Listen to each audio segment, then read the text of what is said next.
한번 기도하겠습니다. 하나님, 너무나 감사합니다. 오늘도 저희들의 찬양을 받아주시고 영광 받아주시오니 하나님 감사합니다. 이제는 그 찬양에 합당한 삶을 살아갈 수 있도록 성령님 저희 안에서 역사하여 주시옵소서. 이 시간 말씀 주십니다. 살아계신 주님의 음성을 듣는 가장 귀중하고 복된 시간 되게 하여 주시옵소서. 말씀 들을 때에 저희들 안에 있는 모든 질병이 다 치유받게 하여 주시옵시고, 또 말씀 들을 때에 그동안 주님 앞에 간구하며 부르짖었던 기도의 응답으로 이 말씀 듣게 하여 주시옵소서.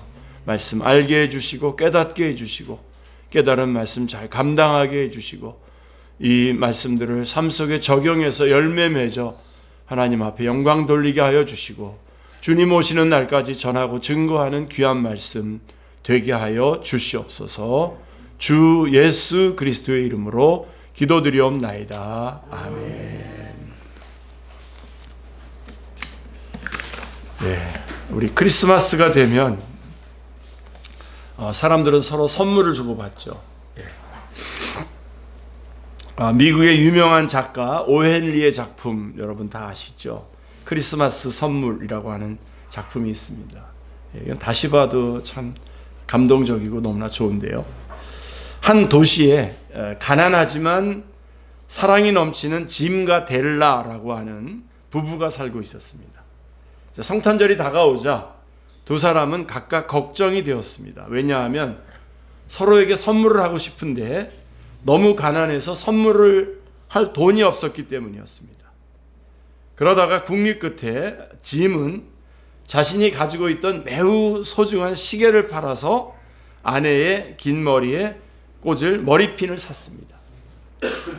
델라는 또 남편에게 무엇을 선물로 줄 것인가 궁리하다가 자신이 매우 소중하게 여기는 긴 머리를 잘라서 팔아서 그 돈으로 남편의 시계줄을 샀습니다.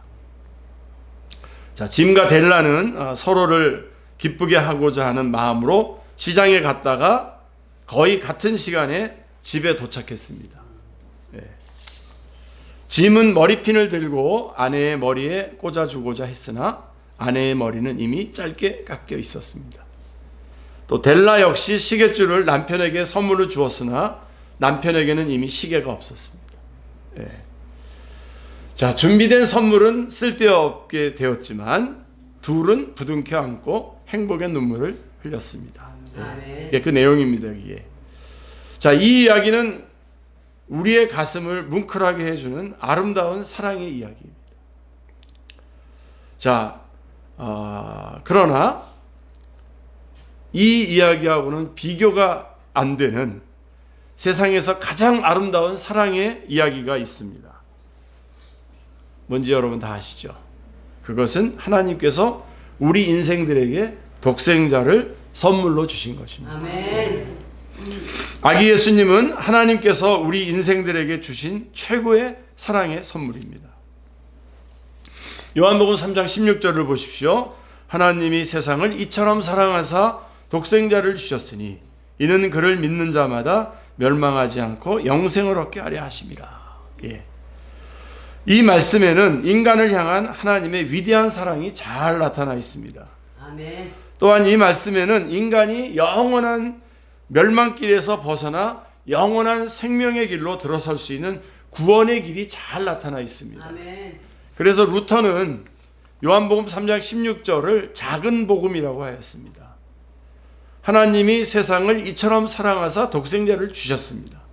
자, 여기서 이 세상은 하나님의 말씀을 불순종하고 하나님의 은혜를 배반하고 대적하는 세상 모든 사람들을 말하는 것입니다. 동서고금 남녀노소 빈부귀천 모든 사람을 다 포함하는 것입니다. 하나님 사랑하셨습니다. 하나님은 인간을 창조하시되 자신과 영적 교제를 나눌 수 있도록 하나님의 형상대로 창조하셨습니다. 그리고 만물을 지배하고 다스리도록 만물의 영장으로서 높이 세워주셨습니다. 하나님은 자기 형상대로 창조하신 인간을 지극히 사랑하사 아름다운 에덴 동산을 창설하시고 모든 필요한 것들을 다 주셨습니다. 인간들이 하나님을 배반할 아무런 이유가 없었습니다. 그러나 인간들은 사탄의 꾀임에 빠져서 교만해지고 하나님의 사랑을 의심하고 하나님을 배반했습니다. 하나님을 배반한 인간들은 그 생각이 허망하여져서 우상 숭배자가 되고 정욕의 노예가 되었습니다. 그리고 온갖 불의와 악을 서슴없이 자행하는 금수보다 못한 자들이 되었습니다. 로마서 1장에서 자세히 증언해주고 있습니다. 그래서 인간들은 하나님을 배반하고 육체의 욕심과 마음이 원하는 대로 살다가 본질상 진노의 자식이 되었습니다. 에베소서 2장 1절로 3절에 잘 증언되어 있습니다. 불과 유황으로 타는 못에서 영원히 고통해야 하는 운명에 처하게 되었습니다. 요한계시록 21장 8절의 말씀입니다. 자, 인간이 스스로 이 절망적인 상황에서 벗어날 수 있는 길은 전혀 없었습니다. 죄, 사망, 심판, 지옥. 여기서 벗어날 수 있는 게 전혀 없었습니다. 그러나 하나님은 이런 인간들을 불쌍히 여기셨습니다. 하나님은 세상을 정죄하지 아니하시고 용서해 주셨습니다. 그 구체적인 증거는 우리 인생들을 죄 가운데서 구원하시기 위해 사랑하는 독생자 예수 그리스도를 보내주신 것입니다. 아멘. 여러분, 인디언 기버라고 하는 이야기가 있어요. 자, 12명의 자식을 가진 한 인디언이 있었습니다. 그 인디언은 너무나 가난해서 자식들을 제대로 먹일 수가 없었어요. 12명이나 자식이 있었는데, 그런데 그 동네에 한 선교사가 살고 있었는데 그에게는 자식이 없었습니다. 그래서 인디언은 생각하다 못해 자식 중에 하나를 그 선교사에게 양자로 주고자 결심을 했습니다. 그러면 그 자식도 선교사 밑에서 잘 살게 될 것이고, 또 자식을 준 대가로 받은 돈으로 남은 자식들도 좀 굶기지 않을 것이라고 생각을 했습니다. 그 인디언은 자식을 데리고 선교사 집에 가서 자식을 선교사에게 주고 많은 돈을 받아가지고 집으로 돌아왔습니다. 그런데 집으로 돌아와서 잠을 자려고 하니 떨어지지 않으려고 하면서 아빠 하며 애처롭게 우는 아이의 얼굴이 자꾸 떠올라서 잠을 잘 수가 없었습니다. 그렇지 않았겠습니까? 아무리 이를 떨쳐버리려고 해도 도저히 떨쳐버릴 수가 없었습니다. 그래서 그 인디언은 선교사에게 준 자식은 12명 중에 한 명이기 때문에 아무 문제가 없을 거라고 생각했어요. 그러나 12명 중에 한 명이지만 그 한 명이 그에게는 세상에 누구보다도 소중한 존재임을 깨닫게 되었습니다. 그 밤에. 그래서 굶어 죽어도 같이 굶어 죽어야 되겠다는 거 생각하고 새벽이 되자마자 선교사에게 달려가서 돈보따리를 돌려주고 아이를 도로 찾아왔다고 합니다. 자, 이렇게 12명의 자녀 중에 한 명도 이렇게 귀한데 단 하나밖에 없는 독생자는 얼마나 귀하겠습니까? 뭐 이게 비유가 되겠습니까만은 전에 베스트셀러였던 조창인의 가시고기는 독생자에 대한 아버지의 사랑이 얼마나 고귀한가를 보여주는데요. 이 소설을 좀 읽어보셨습니까? 가시고기는 엄마 고기가 알을 낳으면 도망을 가고 아빠 고기가 자식을 키워요. 기르고 자식이 다 자라면 아빠 고기는 돌틈에다가 머리를 박고 죽어요. 그게 가시고기입니다. 자, 남편인 유명한 시인이지만 현실성이 부족하면서 남편은 유명한 시인이지만 현실성이 부족해서 가난했어요. 가난한 시인이었어요. 남편은 세상에서 사랑이 가장 소중하다고 생각하고 아내는 능력이 가장 소중하다고 생각을 했습니다. 능력이 있어서 사랑도 할 수 있다고 생각을 했어요. 아내는 화가로서의 꿈을 쫓아 남편과 이혼하고 아들을 남겨둔 채 프랑스로 유학을 갑니다. 그리고 그곳에서 능력 있는 사람과 재혼을 하게 됩니다. 그런데 이제 아들이 백혈병에 걸리게 됩니다. 아버지는 아들을 살리기 위해서 치료비를 감당하느라 아파트도 팔고 신장 기증도 하고 각막도 파는 등 온갖 노력을 기울입니다. 그러다가 신장 이식 수술을 하기 위해서 검사를 받던 중 자기가 간암 말기 상태에 있는 것을 알게 되었습니다. 그러니까 아버지는 자신의 생명이 다하도록 아들을 사랑합니다. 아버지는 아들을 살릴 수만 있다면 자신의 목숨을 기꺼이 바치고자 합니다. 아버지가 아들을 이토록 사랑한 것은 아들은 자신의 분신이기 때문입니다. 이게 가시고기의 이 내용입니다. 이처럼 독생자는 이렇게 귀한 존재입니다. 아멘. 하나님은 바로 이런 귀한 독생자를 우리에게 선물로 주신 것입니다. 아멘. 오늘 들었던 예가 오히려 이 하나님의 독생자를 오히려 좀 약간 희석시키는 게 아닌가 하는 생각도 있습니다만, 독생자를 주시되 그냥 주신 게 아니라요, 우리 죄를 위한 희생제물로 내어주셨습니다. 뭐 어디 다른 집에 입양시키거나 그런 게 아니라 우리의 희생제물로 죽이셨습니다. 사도 요한은 이 하나님의 사랑을 이렇게 표현했습니다. 요한일서 4장 9절 10절 말씀해 보시면요, 하나님의 사랑이 우리에게 이렇게 나타난 바 되었으니 하나님이 자기의 독생자를 세상에 보내심은 저로 말미암아 우리를 살리려 하심이니라. 아멘. 사랑은 여기 있으니 우리가 하나님을 사랑한 것이 아니요 오직 하나님이 우리를 사랑하사 우리 죄를 위하여 화목제로 그 아들을 보내셨음이니라. 아멘. 라고 말씀하고 있습니다. 이처럼 구원의 역사는 하나님의 사랑에서 시작이 됩니다.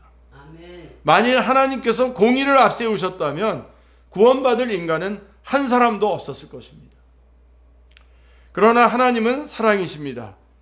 하나님의 사랑은 긍휼이요 용서요 희생입니다. 아멘. 긍휼과 용서와 희생이 없는 사랑은 참된 사랑이 아닙니다. 하나님은 당신의 형상대로 지으신 인간들을 너무나 사랑하셨기 때문에 인간을 긍휼히 여기사 인간을 죄 가운데서 구원할 구세주를 보내주시겠다고 약속하셨습니다. 그리고 때가 되자 사랑하는 독생자를 보내주셨습니다. 아멘. 우리가 연약할 때에, 또 우리가 죄인 되었을 때에, 우리가 하나님의 원수 되었을 때에 예수 그리스도께서 우리를 위해 죽으심으로 하나님께서 우리에게 대한 자기의 사랑을 확증하셨다고 성경은 말씀하고 있습니다. 로마서 5장 6절로 10절의 내용입니다. 하나님께서 독생자를 주시기까지 이렇게 우리를 사랑하셨으므로 우리는 더 이상 하나님의 사랑을 의심해서는 안 됩니다. 우리는 세상이 거꾸로 돌아가고 끊임없이 재난이 일어난다 할지라도 하나님의 사랑을 의심해서는 안 됩니다. 그런데 사람들은 조금만 어려움이 생겨도 하나님의 사랑을 의심합니다. 하나님께서 나를 사랑하신다면 나에게 복을 주시지 않고 왜 이런 고통을 주시는가 하고 하나님의 사랑을 의심하며 원망합니다. 그러나 우리는 어떤 경우에나 하나님의 사랑을 확신하고 이를 기초로 생각해야 합니다. 아멘. 하나님이 나를 사랑하시기 때문에 이런 어려움을 주시는구나 생각하고 그 가운데 두신 하나님의 선하신 뜻을 찾아야 합니다. 아멘. 그때의 심령에 참된 기쁨과 평강이 임하게 되는 것이죠. 사도 바울은 하나님의 사랑 가운데 뿌리가 박히고 터가 굳어져서 모든 성도와 함께 지식에 넘치는 그리스도의 사랑을 알아 그 넓이와 길이와 높이와 깊이가 어떠함을 깨달아 알도록 기도했습니다. 내가 이렇게 기도하고 있다고 기도한 내용을 성경의 에베소서 3장 17절 18절에 기록해 놓고 있는 것을 보게 됩니다. 그는 하나님의 사랑을 확신했기 때문에 아무리 힘든 상황 가운데서도 승리의 찬가를 부를 수 있었습니다.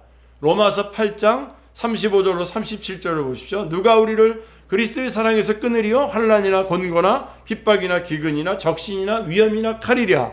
기록된 바 우리가 종일주를 위하여 죽임을 당하게 되며 도살당할 양같이 여김을 받았나이다 함과 같으니라. 그러나 이 모든 일에 우리를 사랑하시는 이로 말미암아 우리가 넉넉히 이기느니라. 하나님은 사랑이십니다. 아멘. 독생자를 주신 하나님의 사랑은 무조건적이고 희생적인 사랑입니다. 아멘. 하나님의 사랑은 바다와 같이 깊고 넓어서 우리 인간의 머리로는 도저히 측량할 수 없습니다. 아멘. 하나님은 세상을 이처럼 사랑하사 독생자를 주셨습니다. 아멘. 독생자를 주셨다는 것은 아브라함이 이삭을 제물로 바친 것과 같이 하나님께서 독생자를 우리 인간의 죄를 위한 희생 제물로 바친 십자가의 사건을 의미하는 것입니다. 그러므로 독생자를 주셨다는 말에는 예수님이 말구유에 아기로 태어나신 성육신에서 시작해서 그의 희생적인 섬김의 삶, 인간들의 연약함, 허물과 죄를 담당하시는 목자의 삶, 갈 길을 몰라 방황하는 인생들에게 끊임없이 말씀을 가르치신 성경 선생으로서의 삶, 마침내는 인간의 죄와 죽음 문제를 해결하기 위해 십자가에 못 박혀 죽으시고 사흘 만에 부활하신 사건들을 다 포함하고 있는 것입니다. 예수님은 이 땅에 오셔서 대기하고 계시다가 십자가에 달려 돌아가신 것이 아니라 이 땅에 오셔서 모든 것으로 다 섬기시고 십자가에 달려 돌아가셨습니다. 그리고 부활하셨습니다. 아멘. 말하자면 예수님의 생애는 인생들에게 하나님의 사랑을 나타내는 사건들의 연속이었다고 말할 수 있습니다. 그래서 예수님의 일생을 통해 하나님의 사랑이 어떻게 나타났는가 살펴보는 것은 매우 중요한 의미가 있습니다. 자, 예수님은 이 땅에 오셔서 어떻게 하나님의 사랑을 나타내셨습니까? 첫째로 예수님은 겸손과 섬김으로 하나님의 사랑을 나타내셨습니다. 이사야 선지자는 장차 나타날 메시아는 한 아기로 태어나는데 그 어깨에는 정사가를 메었고 그 이름은 기묘자요 모사요 전능하신 하나님이요 영존하시는 아버지요 평강의 왕이라고 할 것이라고 하였습니다. 이사야 9장 6절이죠. 예수님은 이 온 세상을 사랑과 평화, 공평과 정의로 다스리시는 만왕의 왕이요 만주의 주가 되십니다. 아멘. 그러나 태어나실 때는 아주 너무나 대조적으로 가장 비천한 말구유에서 태어나셨습니다. 이는 탄생 때부터 예수님이 얼마나 겸손하신 분이신가를 잘 보여줍니다. 예수님은 근본 하나님의 본체시지만 자기를 하나님과 동등됨을 취할 것으로 여기지 아니하시고 오히려 자기를 비어 종의 형체와 같이 되셨습니다. 예수님은 얼마나 겸손하신지 동네 사람들로부터 왕따 당하여 멸시받는 비천한 사마리아 여인에게도 다가가셔서 자신을 낮추시고 물 좀 주시겠습니까? 라고 겸손히 요청했습니다. 자고로 스승이 제자들의 더러운 발을 씻긴 것은 예수님밖에 없습니다. 아멘. 예수님께서 천지를 창조하신 창조주가 되시지만 왜 이렇게 한없이 자신을 낮추신 것입니까? 왜 그랬습니까? 이는 인간의 교만병을 치료하시기 위한 것입니다. 아멘. 인간은요, 많이 배운 사람은요, 많이 배웠다는 우월감 때문에 교만하고요. 그럼 무식한 사람은요, 자신이 무식하다는 열등감 때문에 교만합니다. 또 가진 자는 많이 가진 것 때문에 교만하고 없는 자는 없는 것을 가리기 위해서 마음의 허영심 때문에 교만합니다. 열심히 일해서 무엇인가 성취한 사람은 자기 의가 생겨서 교만하고 아무 내세울 것도 없는 자는 겸손해야 하는데 열등감과 자기 불의로 인해서 또 교만합니다. 사람들은 이런저런 이유로 교만합니다. 사람들은 곧 죽어도 자존심 하나로 먹고 사는 사람들이 많습니다. 그래서 어떤 사람은 자식들에게 자존심이 꺾이는 날에는 죽어라 라고 이렇게 유언을 남기기도 하였습니다. 예수님은 이렇게 인간 내면에 깊이 있는 교만병을 치료하시기 위해 자신을 한없이 낮추시고 죄인들을 겸손히 섬기셨습니다. 아멘. 예수님은 겸손과 섬김으로 하나님의 사랑을 나타내셨습니다. 아멘. 그리고 예수님은 우리 연약함을 담당하시고 하나님의 사랑을 나타내셨습니다. 아멘. 사람은 누구나 질병에 걸리지 않고 건강하게 살기를 원합니다. 그래서 건강식품이 인기가 많습니다. 사람들은 죄를 짓지 않고 순결한 인생을 살기를 원하고 선을 행함으로 의미 있고 가치 있고 보람된 인생을 살기를 원합니다. 그러나 대부분의 사람들이 원치 않게 죄를 짓고 추하고 더럽고 욕된 인생을 살아갑니다. 자기중심적이고 이기적인 인생을 살아가며 온갖 질병에 걸려 고통스럽게 살아갑니다. 이는 근본적으로 인간이 연약하기 때문입니다. 연약하기 때문에 질병에 걸리고 연약하기 때문에 죄를 짓습니다. 이 세상은 약육강식이 지배하는 정글과 같이 연약함을 용납하지 않고 정죄하고 짓밟습니다. 세상은 항상 힘 있는 자만이 승리하고 살아남고 연약한 자는 패배를 당하고 짓밟히고 잡아먹힘을 당합니다. 그래서 연약한 자는 이 세상에서 살 수가 없습니다. 그러나 예수님은 인간의 이 연약함을 정죄치 않으시고 깊이 이해하시고 담당해 주셨습니다. 그래서 마태복음에는 연약함을 담당하신 예수님의 모습이 많이 나오죠. 이는 저자 마태가 자신의 연약함을 담당하신 예수님의 은혜를 깊이 체험했기 때문입니다. 그는 로마 통치 아래에 있는 힘든 세상에서 의롭고 진실되게 살아갈 내적 힘이 없었습니다. 그래서 할 수 없이 힘든 세상을 먹고 살기 위해서 동족을 착취하는 이기적인 인생을 살았습니다. 세리였잖아요. 그죠? 이로 인해서 그는 공인된 죄인으로서 낙인이 찍혀 아무도 상종하지 않고 사람들로부터 손가락질을 받는 고독하고 욕된 인생을 살아야 했습니다. 그는 사람들로부터 존경받고 사랑받는 영광스러운 인생을 살고 싶었지만 한 번 빗나간 인생을 스스로의 힘으로는 돌이킬 수 없었습니다. 예수님은 이런 그를 정죄하지 않으시고 그를 부르사 영광스러운 제자의 반열에 끼워 주셨습니다. 그래서 12제자 안에 들어가지 않습니까, 마태가. 그리고 그 연약함을 깊이 이해해 주시고 그의 모든 허물과 실수와 약점을 다 감당해 주셨습니다. 아멘. 이기적인 그의 허물과 약점을 감당하기가 얼마나 힘들었겠습니까? 그러나 예수님은 그의 연약함을 이해해 주시고 감당해 주심으로 그를 살려주시고 성 마태로 키워주셨습니다. 예수님의 사랑으로 인해 상한 갈대와 같고 꺼져가는 심지와 같은 그의 인생이 살아나 강건하게 되고 세상의 빛과 소금이 되었습니다. 그는 각종 병든 자를 고쳐주시는 예수님의 모습을 다음과 같이 기록했습니다. 마태복음 8장 17절 말씀을 보십시오. 이는 선지자 이사야로 하신 말씀에 우리 연약한 것을 친히 담당하시고 병을 짊어지셨다 함을 이루려 하심이더라. 또 다른 곳에서는 상한 갈대를 꺾지 아니하시며 꺼져가는 심지를 끄지 아니하시기를 심판하여 이를 때까지 하리라 라고 기록하고 있습니다. 세상에서는 강한 자만이 살아남고 연약한 자는 쓸모없다고 버립니다. 그러나 예수님은 연약한 자를 친히 담당해 주심으로 살려주시고 하나님의 구속 역사에 귀하게 쓰십니다. 히브리서 저자는 우리 연약함을 담당하신 예수님에 대해서 이렇게 묘사했습니다. 히브리서 4장 15절 16절 말씀해 보시면 우리에게 있는 대제사장은 우리 연약함을 체휼하지 아니하는 자가 아니요 모든 일에 우리와 한결같이 시험을 받은 자로되 죄는 없으시니라. 그러므로 우리가 긍휼하심을 받고 때를 따라 돕는 은혜를 얻기 위하여 은혜의 보좌 앞에 담대히 나아갈 것이니라 라고 말씀하고 있습니다. 사도 베드로는 예수님을 위해 한 목숨 바치겠노라고 큰 소리를 쳤지만 연약함 때문에 계집종 앞에서 예수님을 3번이나 부인했습니다.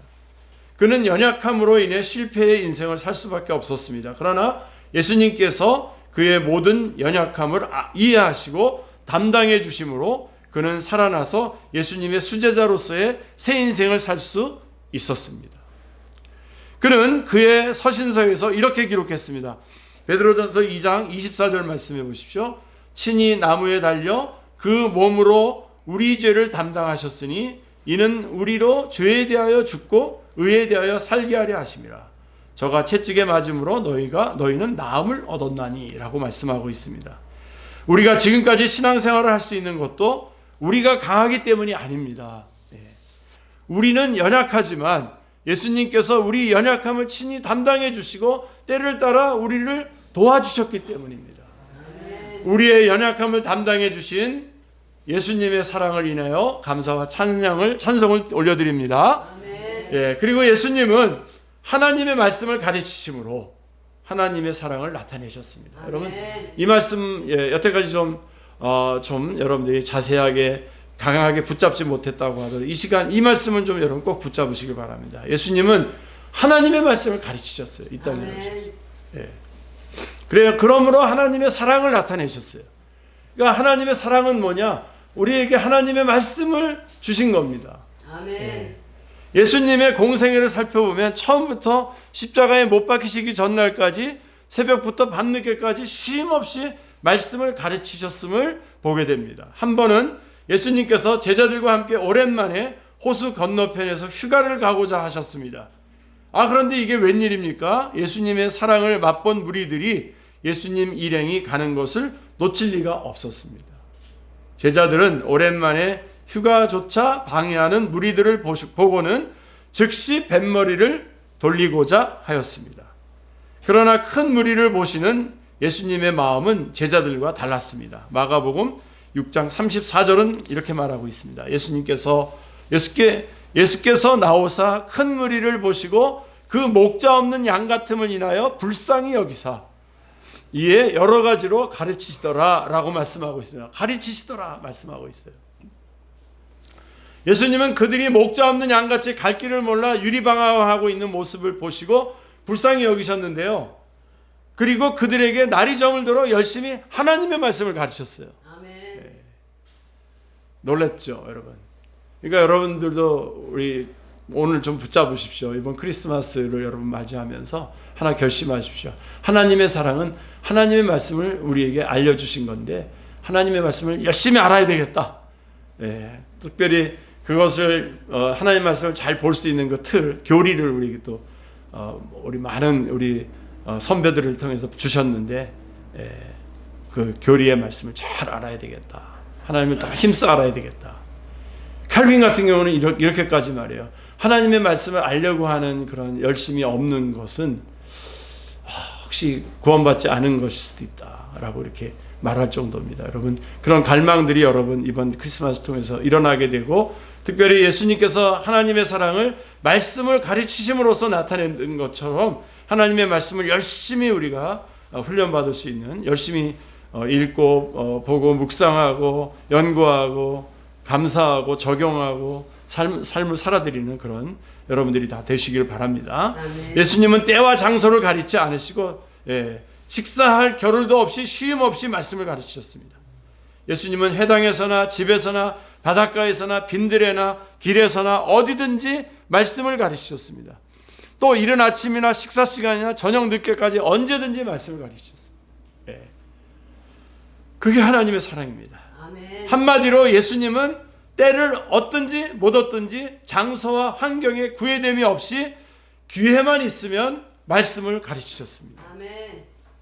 예수님께서 왜 이렇게 말씀을 가르치신 것입니까? 이는 영적으로 무지한 그들에게 하나님 나라의 비밀을 가르쳐 주심으로 믿음의 세계로 인도하고자 하심이었습니다. 아멘. 로마서 10장 17절은 말씀합니다. 믿음은 들음에서 나며 들음은 하나님의 말씀으로 말미암음이니라. 이 말씀 여러분 꼭 기억하시고 암송하세요. 로마서 10장 17절, 믿음은 들음에서 나며 들음은 그리스도의 말씀으로 말미암음이니라. 그러니까 우리가 말씀을 자꾸만 들어야 믿음이 생기는 거예요. 아멘. 우리는 하나님의 말씀을 접할 때 비로소 믿음이 무엇인가를 알게 되고 영적인 세계로 나아갈 수 있게 됩니다. 예수님의 말씀의 주제는 하나님의 나라였습니다.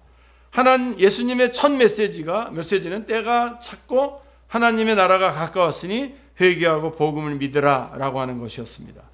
예수님은 인생들의 문제가 현실의 어려움보다도 그 마음에 하나님의 나라가 없는 것이 근본 문제임을 보셨습니다. 하나님의 나라에 대한 소망이 없기 때문에 사람들은 썩어 없어질 땅의 문제에 얽매여 신음하며 살아갑니다. 하나님의 나라에 대한 소망이 없기 때문에 사람들은 죽음과 함께 사라지는 거짓된 소망을 붙들고 살다가 비참한 최후를 마칩니다. 죽음으로 모든 것이 끝나는 것이 아닙니다. 한 번 죽는 것은 사람에게 정하신 것이요 그 후에는 심판이 있겠다고 하였습니다. 그 심판은 둘째 사망으로서 불과 유황으로 이글거리는 지옥에서 영원토록 고통하는 것입니다. 예수님은 이런 인생들을 불쌍히 여기시고 열심히 말씀을 가르치심으로 믿음을 심고 하나님의 나라에 대한 산 소망을 갖도록 하셨습니다. 오늘날 사람들의 가장 큰 문제도 경제가 어렵기 때문이 아니라 그 마음에 소망이 없는 것이 문제입니다. 마음에 소망이 없기 때문에 남을 돌아볼 마음의 여유가 없이 이기적이고 탐욕적인 인생을 살아가게 됩니다. 마음의 소망을 갖는 것은 현실의 어려움을 이길 수 있는 원동력이 됩니다. 마음에 하나님의 나라에 대한 소망을 갖게 되면 땅의 것에 얽매이지 않게 되고 현실의 어려운 문제를 타개해 나갈 수 있는 지혜를 얻게 되는 것입니다. 아멘. 마음에 하나님의 나라에 대한 소망을 소유할 수 있는 것은 딱 하나입니다. 하나님의 말씀을 공부할 때에만 가능합니다. 아멘. 하나님의 말씀을 더 알 때에 이 소망이 생기는 것입니다.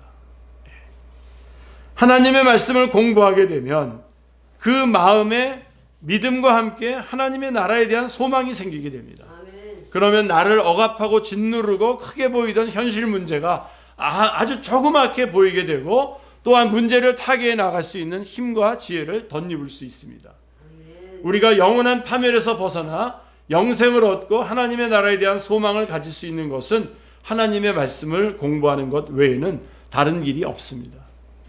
이 시대의 사람들의 문제는 아모스 선지자의 예언과 같이 양식이 없어 주님이 아니요 물이 없어 가람이 아니라 하나님의 말씀을 듣지 못한 기갈 문제인 것입니다.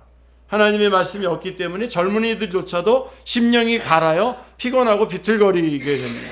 아모스 8장 11절로 13절에 말씀하셨습니다.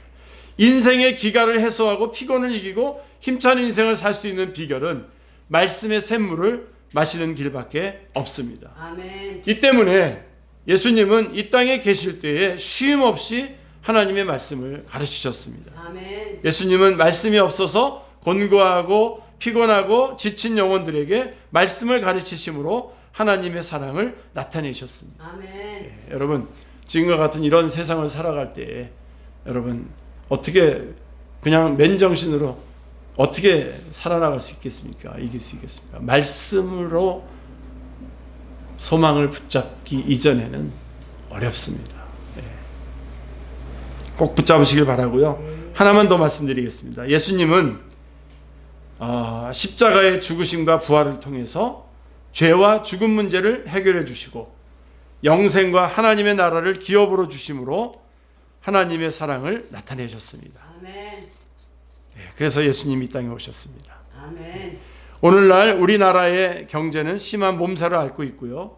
신문을 읽고 TV를 보노라 하면 사람들은 온갖 물질 문제로 고통하고 있는 것처럼 보입니다. 그러나 실상 내부를 살펴보면 물질 문제보다도 훨씬 더 심각한 것은 죄의 문제입니다. 탐욕의 문제입니다.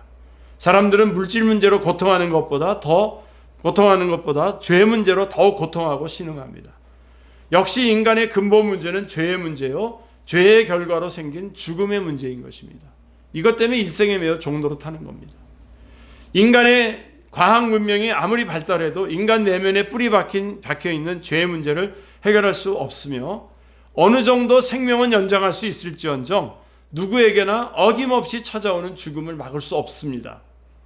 그러나 예수님은 하나님의 어린 양으로서 우리 죄를 위해 십자가에 못 박혀 죽으심으로 죄의 문제를 해결해 주셨습니다. 할렐루야. 아멘. 죄의 문제를 해결해 주시고 하나님의 능력으로 죽은 자 가운데서 부활하심으로 죽음의 문제를 해결해 주셨습니다. 아멘. 예수 그리스도의 부활은 나사로의 부활과 같이 단순히 죽은 자 가운데서 살아난 사건이 아니라 근본적으로 사망 권세를 파한 사건이기 때문에 다시는 죽음이 그를 지배할 수 없습니다. 사도 베드로는 예수님의 죽음과 부활을 통해 우리를 거듭나게 하사 하나님의 나라에 대한 산소망을 주신 하나님을 찬양했습니다. 베드로전서 1장 3절 4절 말씀을 보십시오. 찬송하리로다 우리 주 예수 그리스도의 아버지 하나님이 그 많으신 긍휼대로 예수 그리스도의 죽은 자 가운데서 부활하심으로 말미암아 우리를 거듭나게 하사 산 소망이 있게 하시며 썩지 않고 더럽지 않고 쇠하지 아니하는 기업을 있게 하시나니 곧 너희를 위하여 하늘에 간직하신 것이라 라고 말씀하고 있습니다. 사랑하는 성도님들, 세상에 귀한 것이 많이 있지만 영생처럼 귀한 것은 없습니다. 세상에 보배로운 것이 많이 있지만 하나님의 나라처럼 보배스러운 것은 없습니다. 아멘. 이렇게 보배롭고 귀한 영생과 하나님의 나라를 하나님께서 우리에게 아무 값 없이 선물로 주셨습니다. 아멘. 이는 우리를 무조건적으로 사랑하시는 하나님의 사랑 때문입니다. 아멘. 예수님은 2000년 전 연약한 한 아기의 모습으로 말구유에 조용히 탄생하셨습니다. 이 아기 예수님은 하나님께서 우리를 사랑하사 우리에게 주신 최고의 사랑의 선물입니다. 아멘. 이 선물을 영접하는 자는 영생의 기쁨과 하늘나라의 소망을 누릴 수 있습니다. 아멘. 하나님의 사랑의 선물인 아기 예수님을 심령에 새롭게 영접함으로써 하늘나라의 기쁨과 평화와 소망이 넘치는 복된 성탄절이 될 수 있기를 기도합니다. 아멘. 더 나아가 하나님의 사랑을 알지 못해 울고 있는 주위의 불우한 이웃들에게 하나님의 사랑을 함께 나누는 의미 있는 성탄절이 될 수 있기를 간절히 기도합니다. 아멘. 하나님이 세상을 이처럼 사랑하사 독생자를 주셨으니 이는 저를 믿는 자마다 멸망하지 않고 영생을 얻게 하려 하심이니라. 아멘.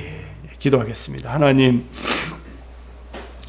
하나님의 사랑을 저희가 잘 알게 해주시되 특별히 예수님께서 이 땅에서 열심히 하나님의 말씀을 가르치신 것을 저희들이 기억합니다. 이번 크리스마스를 맞이하면서 저희들은 하나님의 말씀을 열심히 배워야 되겠다고 하는 결단을 하는 귀중한 크리스마스가 되게 주님 도와주시옵소서. 남은 생애 내내 하나님의 사랑의 메시지, 하나님의 말씀을 열심히 알고 배우고 훈련받아서 하나님의 사람으로 아름답게 주님께 영광 돌리는 삶을 살아갈 수 있도록 저희들을 인도하여 주시옵소서.